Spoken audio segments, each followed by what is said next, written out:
Fala galera do Meteoro Brasil, meu nome é Pedro Zambarda, sou jornalista, colaborador aqui do Meteoro. Vamos falar hoje, gente, vamos falar do Bolsonaro réu, vamos falar dos assuntos que estão correndo na imprensa, mas vamos falar também sobre um livro, aliás, agradecer ao livreiro Marcelo Nogueira, ao pessoal da editora Contra Corrente. A gente vai falar um pouco sobre o livro que saiu em 2024, Ensino Jurídico em Crise, de Lênio Luiz Streck, o segundo jurista mais citado no mundo todo. É um ensaio de 332 páginas contra a simplificação do direito. Mas para explicar melhor esse livro, a gente vai passar pela nossa vinheta e vamos chamar o Lênio Streck aqui com uma série de perguntas sobre por que o ensino de direito talvez esteja conectado com a situação que a gente vê, inclusive, na política nacional. Vamos agora de vinheta.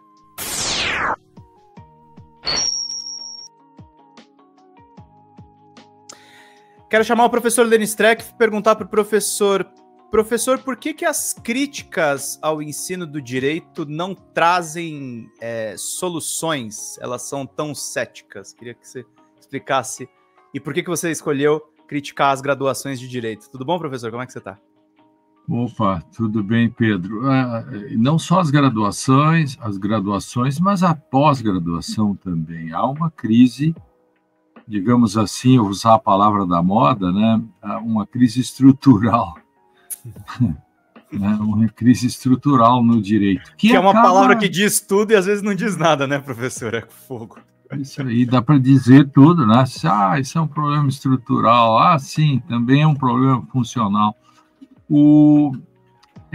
Tudo está interligado, porque a crise política, isso que nós vivemos hoje, por exemplo, o risco que a democracia correu e corre, ninguém pensa. Por que nós não estamos livres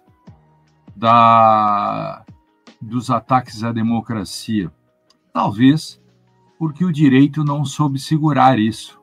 E se o direito não soube segurar, é porque ele tem problemas estruturais, funcionais, individuais.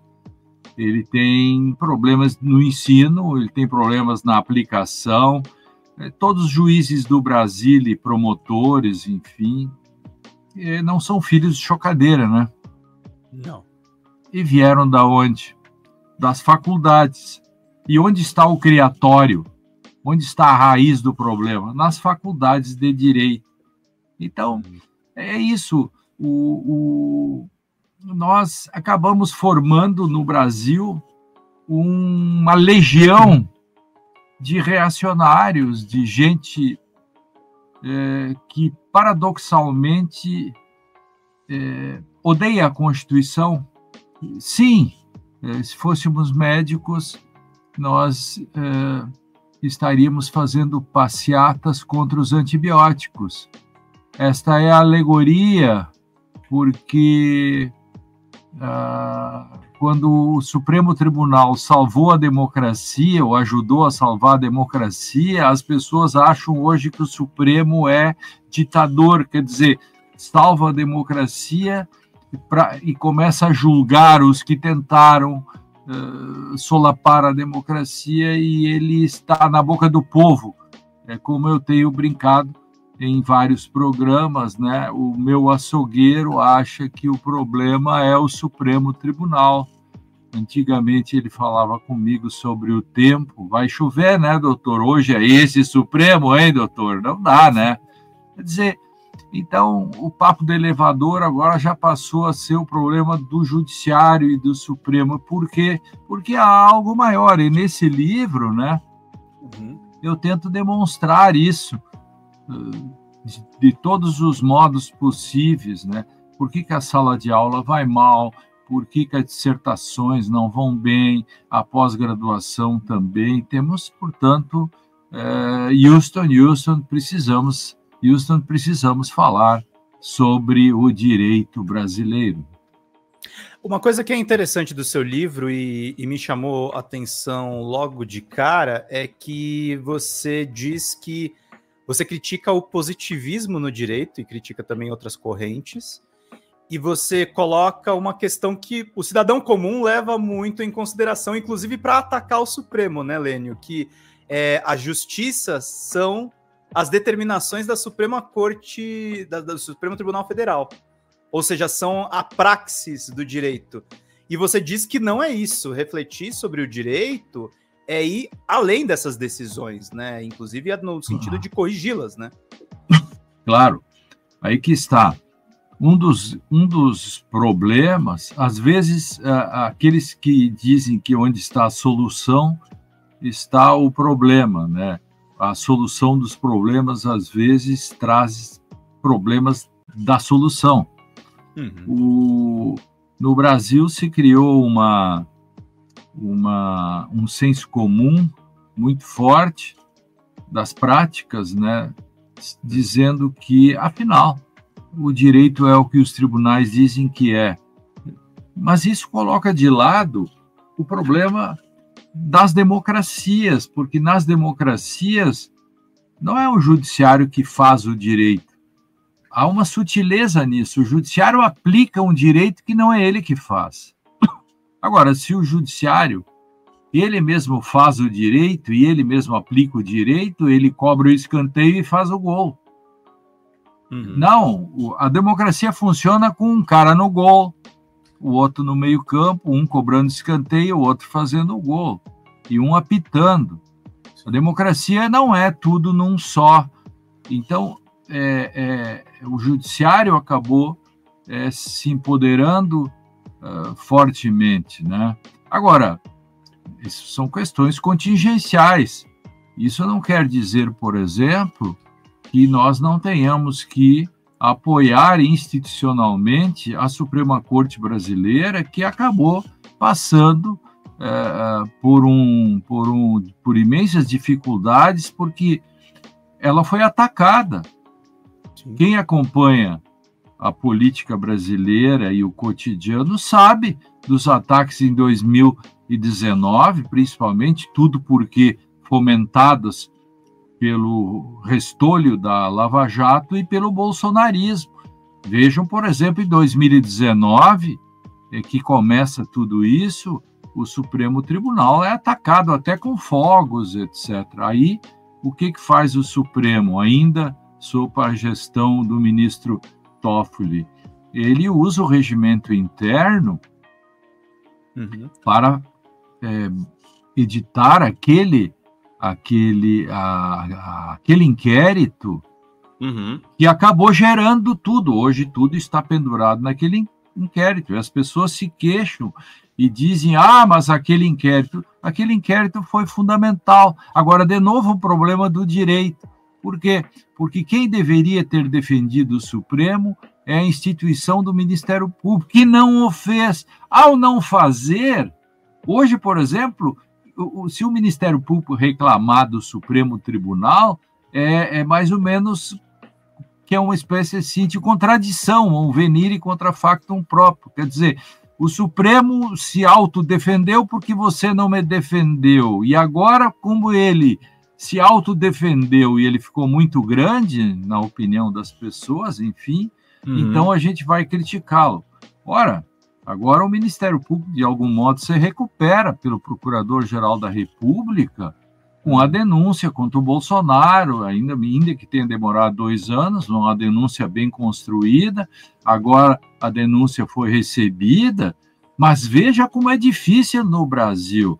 No Brasil, uma parte da comunidade jurídica acha que não houve golpe. Nem falo da classe política. Vamos ficar no âmbito... Vamos nos operadores do direito, que é o que você falou. A faculdade de Direito está formando reacionários. Acho claro, que é consequência do outro, né? Um é consequência do outro. Grande parte acha... Primeiro, 60 e tantos % lá atrás, quando nós fizemos a luta pela presunção da inocência, ou seja, os antibióticos do direito, tinha 60 e poucos % contra os antibióticos. Que a presunção da inocência é um antibiótico, né, da liberdade, para salvar... contra o arbítrio, né? E agora um grande percentual, isso ainda não foi medido, ainda falta estatística, eis aí um bom tema para os institutos perguntar o sujeito é bacharel em direito, advogado, juiz, promotor, etc. O que você acha sobre o 8 de janeiro? Né? O percentual dos que dirão que não houve tentativa de golpe é muito grande, é assustador. E agora começou uma nova onda, que é a história da pichadora, golpista pichadora ou pichadora golpista. A cabeleireira Débora. A cabeleireira Débora. Ora, isso tudo é uma lenda urbana. Ela pegou 14 anos. Podia ter pegado mais. E explico.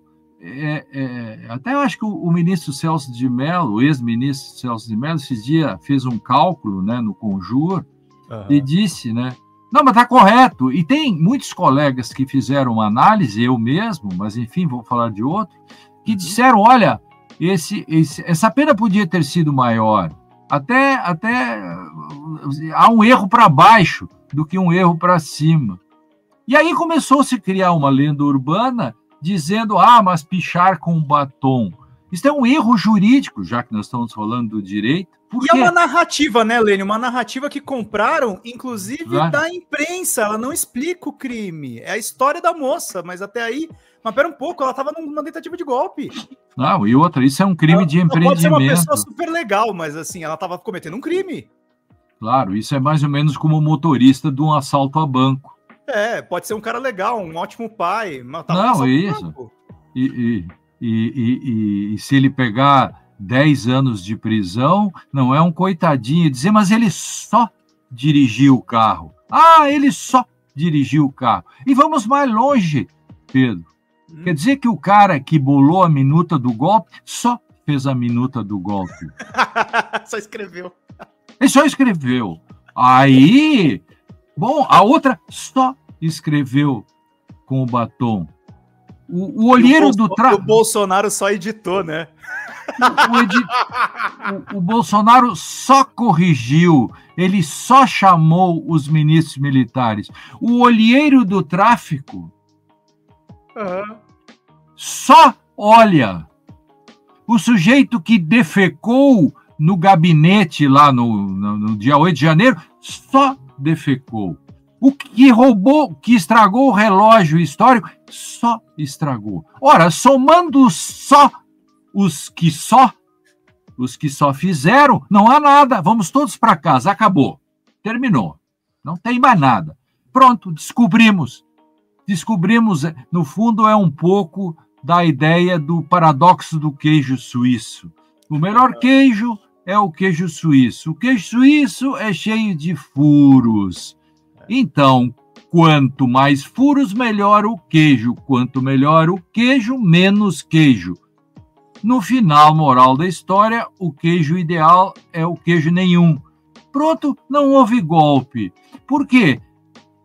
O que um cara só incentivou pela internet, o outro só fez a tocaia pro Alexandre de Moraes, o outro só alcançou uma sacola de dinheiro. Pronto, nós temos um conjunto de sós.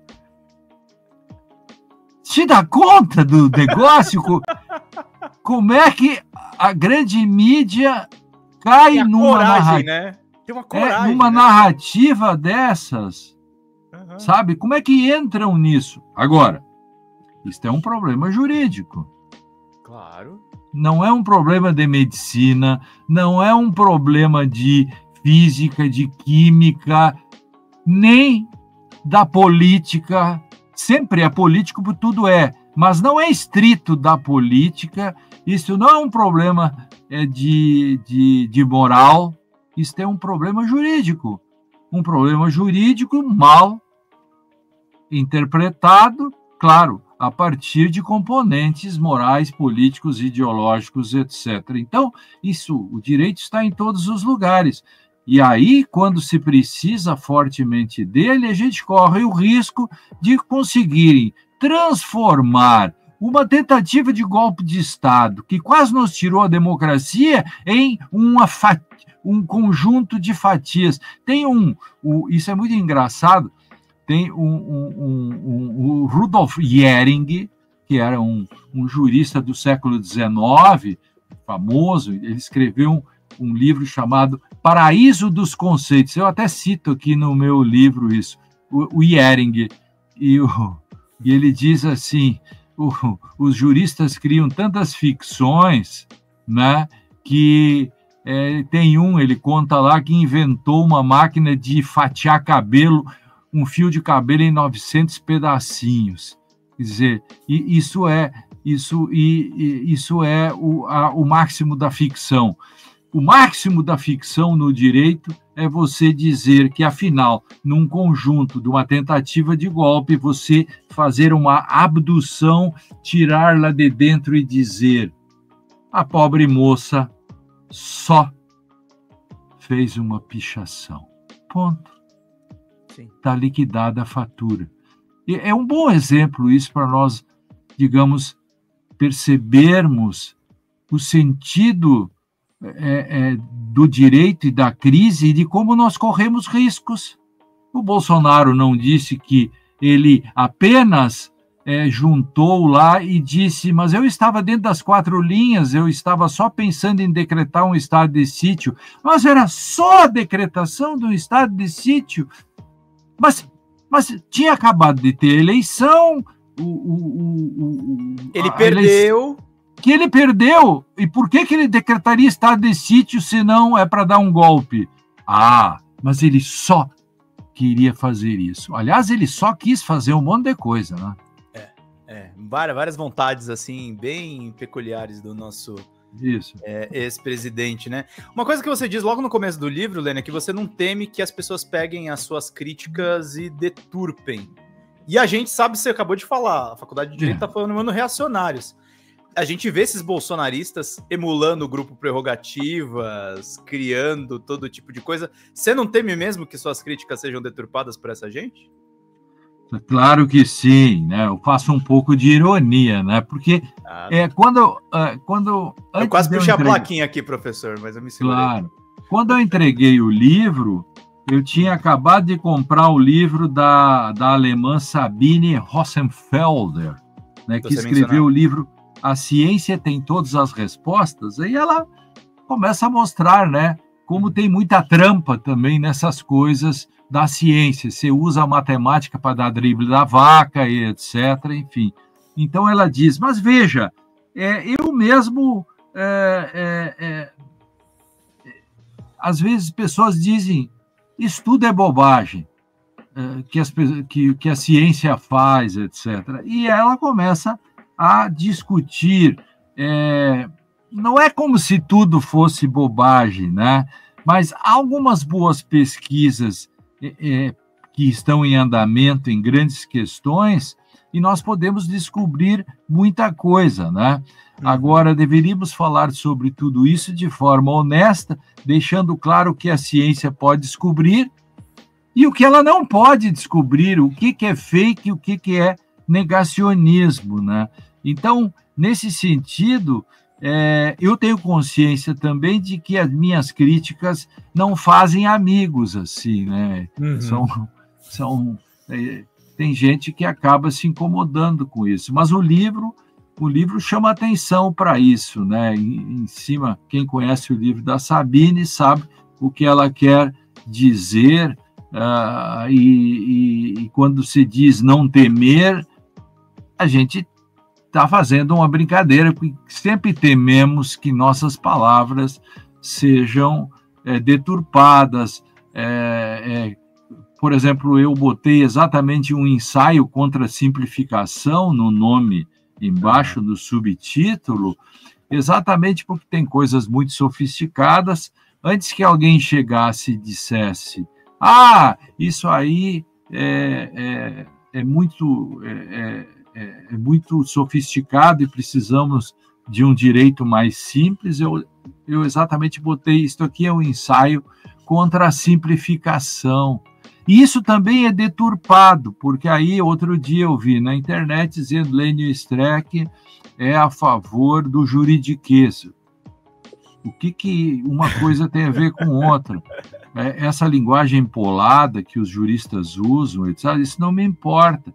Uma coisa é como, por exemplo, o judiciário vai comunicar o que ele está fazendo. Por exemplo, ele condenou alguém. Se ele fizer um sinal de fumaça, ou tambor, ou desenhar, etc., não me importa isso. Isso é um problema dele. Agora, o que ele não pode fazer é o próprio direito, quando vai julgar o cara, que ele acabou condenando depois, ele não pode ser julgado por um direito feito com um sinal de tambor, ou por sinal de fumaça. Ele tem que ter um direito sofisticado. E isso é assim, você não se operaria com um médico que Sim. tivesse estudado cirurgia cardíaca simplificada, né? No Telecurso 2000, imagina. Exato, ou no Instituto Universal Brasileiro. Toda vez que eu pergunto isso no direito, as pessoas dizem, eu não me operaria. Eu digo, mas para o direito você pode ter direito simplificado? Aí eles não sabem responder. O livro é todo um desafio. O livro quer instigar, né, os professores e alunos a dialogarem e ficar cutucando, assim, usar literatura, fazer perguntas perturbadoras. No fundo, o livro tem a intenção de que os alunos façam perguntas inquietantes, perturbadoras, e os professores digam coisas inquietantes e perturbadoras para os alunos. Então, há todo esse jogo nos diversos capítulos, sempre tentando fazer com que as pessoas se angustiem com aquilo que elas ainda não sabem. Essa é a ideia. No livro você também diz que você direciona essas críticas para a questão do realismo do direito, né? E esse realismo, ele está entranhado de ficções, né, professor? Claro. É um realismo. Sim. O realismo no direito é aquela história de que o direito é o que os tribunais dizem que é. Só que a gente vê as coisas que são feitas cotidianamente que parece muito com a ideia, às vezes, de um realismo fantástico, né? de um império de ficções. No direito, a gente descobre que existe morte ficta. Quer dizer, o cara não morreu, mas está morto. Aí o cara diz, como assim? Formalmente, né? Pode ser que seja isso. A gente descobre, por exemplo, que no direito tem uma espécie assim de dois corpos. Uma coisa é o corpo físico, outra coisa é o corpo espiritual, sei lá. Então, uma coisa é a pessoa física, outra coisa é a jurídica. O direito tipo uma distorção da caverna do Platão, né? Uma loucura. Exato. Uma loucura total. Então, um pouco esse livro é um ensaio também contra a ficcionalização do direito e contra as lendas urbanas e também com relação aos mitos, né?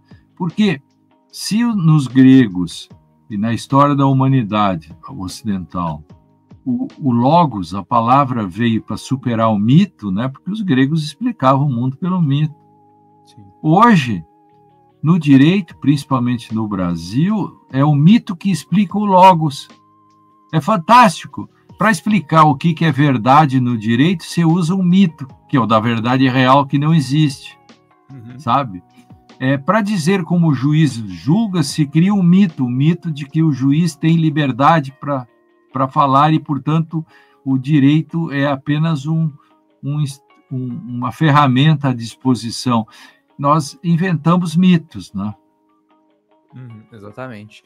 Uma coisa que você também menciona no livro, e você já mencionou em trocentas entrevistas, é o tal do ativismo judicial que você denuncia junto com Pedro Serrano desde do nascedor ali da Lava Jato. Inclusive você disse que a Lava Jato é o pai do bolsonarismo. E a acusação desses bolsonaristas agora, professor, é que o Alexandre de Moraes é o novo ativista judicial. Só que quando o Supremo ele se defende, Ele não está defendendo só a Suprema Corte, né? E ainda mais de uma tentativa de golpe. Ele está defendendo a sociedade como um todo. É ou não é ativismo judicial? Claro. Qual é o conceito de ativismo? O grande problema é que nós vivemos em tempos de anemias significativas, né? Como diria o meu velho professor Luiz Alberto Vará. Anemia significativa é porque as palavras vão perdendo a sua substância. Eles ficam desvitaminizadas, elas ficam fracas, anêmicas, e um deles é ativismo. Ativismo fica em boca de Matildes. Tudo é ativismo quando interessa para fazer uma crítica. Ora, a coisa mais ativista desse país foi a Lava Jato, em que teve o juiz mais ativista. Aliás, eu fiz um debate com ele e disse na época para ele, em 2015, lá onde tudo estava começando, eu disse, com juízes como você, com seu ativismo, a democracia vai correr riscos. E acertei na mosca, porque foi o ativismo do Ministério Público e do Sérgio Moro e da Lava Jato que causou isso que está aí, porque criminalizou a política. Ao criminalizar a política, ele enfraquece as instituições. Ao enfraquecer as instituições, ele enfraquece a democracia e dá espaço para os aproveitadores, para os oportunistas, outsiders, que não se elegeriam nas condições normais de temperatura e pressão a nada. Mas se elege, como é que se elege senador aquele sujeito que disse que era do FBI? É esse encontro, né? Eu nem sei o nome dele. Como é que esse sujeito entra na política? Como é que se elege lá o pastor ou o bispo também do Espírito Santo, pobre do Espírito Santo, né? Poxa, tem o Magno Malta e o rapaz lá, como é o nome dele? O Marcos Duval. Marcos Duval, ele é do Espírito Santo também, né? 2 senadores, não é possível. Um deles faz discursos com os olhos assim, a gente fica preocupado, e o outro que todo mundo sabe, basta assistir o modo como ele fez o discurso, por exemplo, lá no Rio de Janeiro, né, que com a voz totalmente misturando as palavras. Essa gente não se elegeria se não fosse o discurso da Lava Jato. Né? Assim como São Paulo, deputados em todos os estados, veja como é que se elegeu o Bombadão, quebrando a placa da Marielle Franco. Essa gente não se elegeria síndico do seu próprio prédio, mas porque esses outsiders, eles são produtos do enfraquecimento da democracia e dos tempos, desse zeitgeist, que é este sinal dos tempos hoje, do espírito da nossa época, que é a velocidade e a transformação de fatos em narrativas e, portanto, já não há mais fatos, então tudo acaba sendo na velocidade da informação e o resultado nós temos, e isso ainda coloca a todos nós em risco, todos nós, sem dúvida nenhuma. Tanto é que um dos braços da denúncia do golpe é a denúncia da rede social e do modo como ela incentivava e chamava as pessoas para o golpe. Como é que as pessoas foram na frente dos quartéis pedir golpe? É porque cada uma recebeu uma carta em casa? Entendeu? Um sinal de fumaça? Ou ouvir os tambores tocando, vamos todos pedir golpe de Estado? Gente, tem coisas lógicas nisso. Agora, de novo, é o direito que tem que dar uma resposta para isso, porque é o julgamento, a história, a partir do judiciário, vai ter que dizer o que aconteceu e o que não aconteceu. E isto vai se repetir agora na discussão que está havendo aí, que é da anistia, uma anistia inconstitucional, que, se vier, é uma crise forte institucional que se estabelece, assim como é outro problema do direito, um projeto Tabajara, ornitorrinco, que esses dias o deputado Alexandre Vieira, que também é produto do lavajatismo, ele é delegado de polícia, se elege senador no Sergipe, né? Até fez um bom trabalho lá durante a CPI, eu reconheço. Mas agora ele apresenta um projeto bizarro. O Brasil seria, se passar o projeto dele, ou não deve passar, mas será ou seria, o único país do mundo em que tentativa do golpe de Estado tem uma espécie de insignificância. Isto é, existe figura privilegiada de golpe, né? O golpe de Estado é o crime mais grave e a pena mais alta dentro do processo democrático. Mas se você apenas defecou, estou brincando com isso, tá tudo certo. Tá tudo certo. Eu acho que o Alexandre devia retirar esse projeto dele, porque ele é jovem, ele não sei se vai se reeleger senador ou que está terminando o mandato dele agora, mas ele tem a sua biografia, ele não pode ser lembrado daqui no futuro, ele tem que ser lembrado pelo trabalho que ele fez na CPI, mas ele não pode ser lembrado nas salas de aula, que já está havendo por aí, ele não sabe, mas o que estão falando dele na sala de aula, pelo menos um grupo grande, né? Tem gente que eu apoio, evidentemente, mas tem falando assim, olha o projeto aí. Outro dia um aluno me disse que numa aula projetaram o projeto é bom, colocaram num slide, né? Sim. Aí e com um grifo assim da palavra privilegiado. Aí o aluno estava discutindo, mas o que é golpe privilegiado, professor? Aí disse, pois é, tem que perguntar para o senador. Veja, quando eu falo da crise do direito, ela está assim pulsante, você toca nela, entendeu?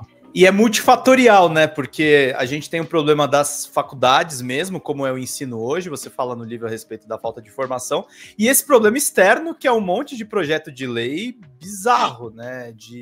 Onde a gente está vendo uma verdadeira guerra entre os poderes, né, Lênin? Claro. Eu chamo isso de ecossistema político-jurídico. Existem os predadores, é como na natureza, né? As pessoas às vezes dizem, pobre do passarinho foi comido pelo gato. É que gato come passarinho. É assim.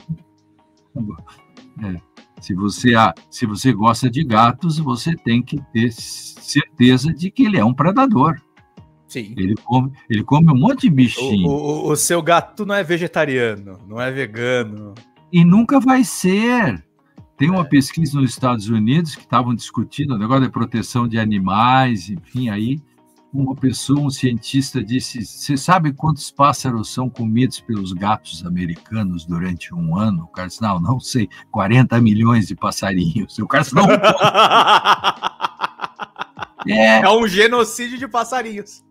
Eu tenho um livro que trata disso, né?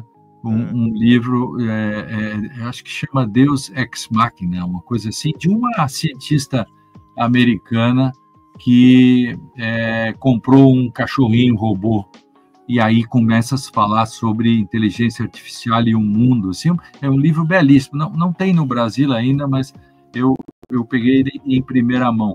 Muito interessante. Então, eu estou brincando com ecossistema. Eu quero dizer que o direito também faz parte de um ecossistema. E ele tem predadores, mas ele também tem defesa contra predadores, porque os predados também têm suas defesas. O ouriço, por exemplo, tem longos espinhos, e todo mundo na natureza tem um modo ou outro. O pássaro é rápido, enfim. Então, você tem os predadores internos do direito, eles todo o tempo tentam desestabilizar o direito, né, posto. Então, a Constituição é uma vítima constante dos predadores. Mas o próprio sistema tem os seus anticorpos contra esses predadores. E tem os predadores de fora. Os predadores de fora, por exemplo, é o projeto de lei que visa transformar o crime de atentado à democracia em privilegiado. Isso são predadores exógenos e tem os predadores endógenos. Para quem comprar o livro, sugiro olhar essa discussão entre predadores endógenos e exógenos. É bem interessante. Um pouco, eu chamo isso de darwinismo jurídico. Muito bom, darwinismo jurídico. Ô, professor, última pergunta que eu ia te fazer. Tem um corte do DCM que está viralizando seu, reagindo às entrevistas ali do Bolsonaro, a entrevista do Bolsonaro na Folha de São Paulo, e dizendo, olha, ele está confessando os crimes, é só mandar para o ministro do Supremo e condená-lo, porque isso aqui é uma confissão. E aí, ao mesmo tempo, o PGR e o Alexandre não decretaram prisão preventiva. Tá faltando alguma coisa ou você acha que tem que tramitar até o final para... Não, tem que tramitar, porque... Opa, um pequeno acidente. Porque eu me estabanado aqui, tirei o microfone. O direito também, o direito não é um produto que paira no ar. O direito está assentado em cima de pressupostos políticos, pressupostos morais, estratégicos também. Uhum. Veja, quer ver por que o procurador-geral não juntou todo mundo num núcleo só na denúncia? Porque ele tem que saber o caminho melhor para poder demonstrar o que ele quer. Estou dizendo isso porque para dizer que a prisão do Bolsonaro ela pode muito mais atrapalhar do que ajudar. Uhum. Então, é uma questão que, se você cavar... Poderia virar uma grande injustiça, né, nas narrativas deles. Exato. Porque se você cavar, você sempre... Quando alguém comete um crime, ou vários, ou é acusado, né, vamos lá, acusado de vários crimes, se você cavar, você encontra alguma coisa que possa justificar a sua prisão, né? Às vezes os dados são muito subjetivos, etc. Veja que o Braga Neto continua preso, entendeu? É isso. Agora, o Bolsonaro é uma figura que tensiona o sistema. E exatamente porque o Bolsonaro tensiona o sistema todos os dias, isso acaba... É bem paradoxal isso. O Bolsonaro sabe que tensionando o sistema, isso lhe dá uma certa blindagem. Claro. Eu gosto muito de usar essa noção dos paradoxos, né? De uma coisa que vai, se der certo, dá errado, ou no limite. Então, às vezes aquilo que pode parecer o problema acaba sendo a solução. Então, ele tensiona porque isso lhe dá uma certa blindagem. Claro, a raposa tem o velho adágio, muito antigo, né, acho que é das histórias dos irmãos Grimm, que a raposa vai no moinho e um dia perde o focinho. Então, também tem essa do tensionamento, quando ele tensiona demais, sem fazer uma sobreposição semântica, né? Sim. Mas, digamos assim, nesse momento, no andar da carruagem, a coisa está bem posta, isto. O que talvez ainda, e agora, tem que ter a comunidade jurídica tem que ajudar nisso. Meu artigo na Folha de São Paulo, eu digo lá, na Folha Online, eu digo uma coisa que passou despercebida, que é a ciência tem que ajudar o senso comum agora.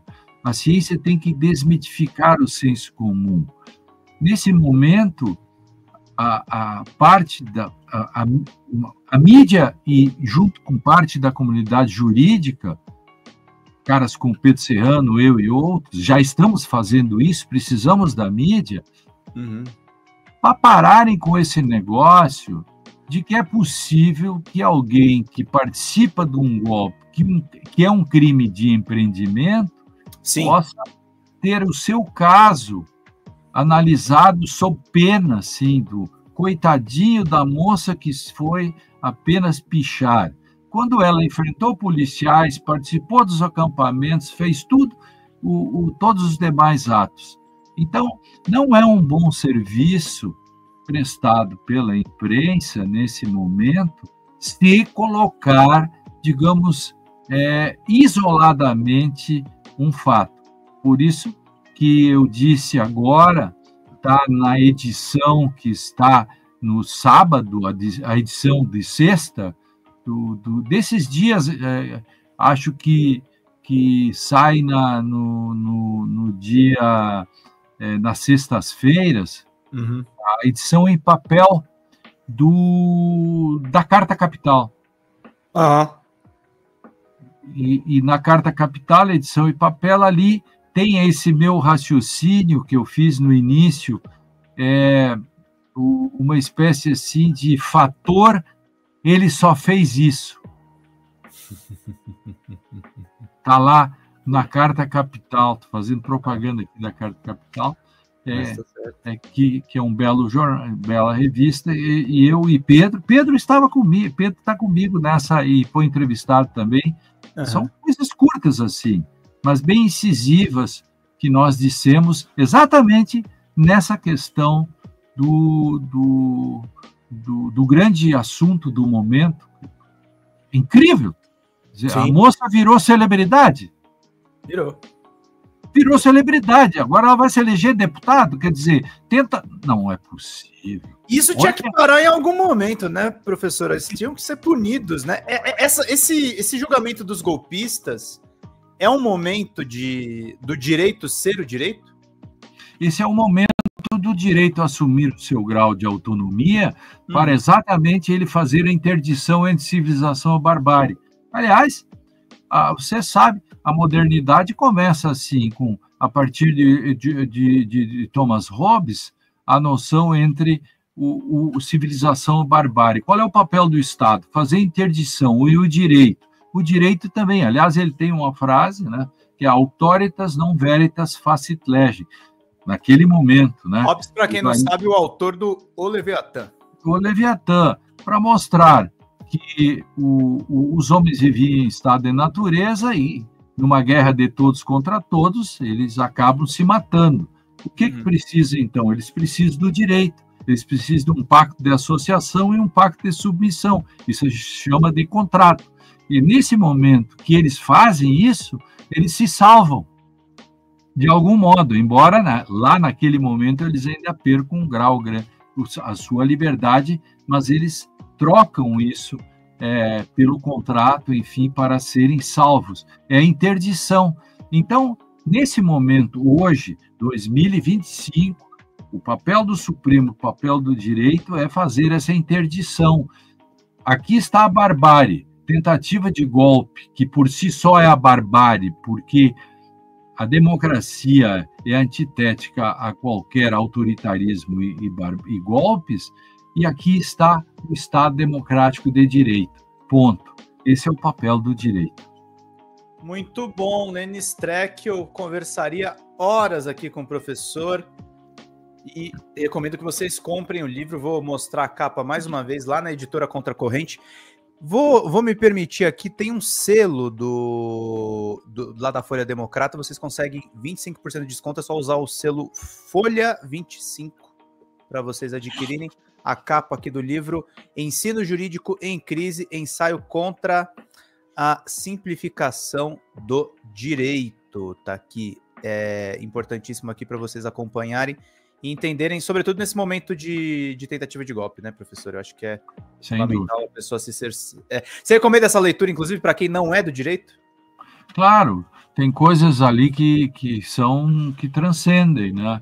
São coisas que estão para além da tecnicidade, etc. Aliás, não é um livro técnico jurídico, né? É um livro que trata de uma espécie de um grande ensaio, recheado de metáforas e alegorias para explicar esse fenômeno complexo. Então, ele não é chato. É isso aí. Professor Lênin Streck, muito obrigado pela sua presença. Se tiver alguma coisa que você quiser perguntar, sugerir, comentar, dá um toque. Tá Não, bom? Obrigado, beleza. Até mais, professor. Tchau, tchau.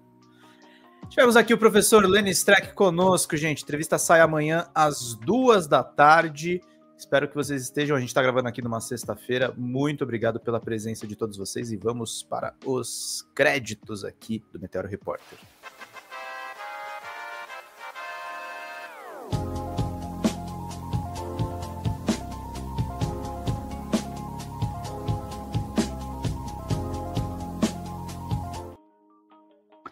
Vida longa e próspera, gente.